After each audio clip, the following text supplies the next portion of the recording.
So I'm going to go through a little bit of history. Let's start with this club, because this club is a huge part of local lore. Las Vegas Country Club, I think, became a golf course roughly 1960, 59, 61, somewhere in there. Used to be a racetrack.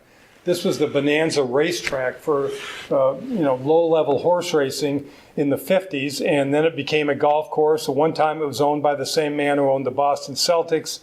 But what it was known for in the 60s, 70s, and really even up to today is a place where all sorts of power meetings were held.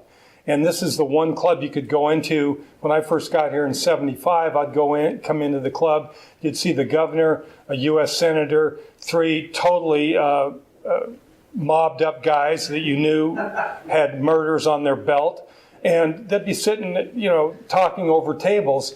It was really weird because it wasn't elite in that sense. It was where everybody went to have a power meeting, whether for good or for evil.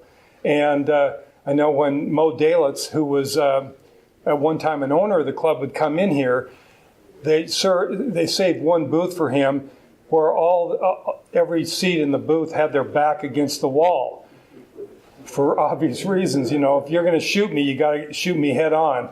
You're not going to plug me in the back. And he'd be in there with Herbie Blitzstein and Tony DeAnspilatro. And then there would be Michael Callahan, the governor of Nevada, and a U.S. senator, and the head of the school board. I mean, it was the only private club in Las Vegas for years, for 15 or 20 years, I think, until Spanish Trail was developed about 1982. And so this was the nerve center of all the wonderful and weird stuff that happened in Las Vegas during those years.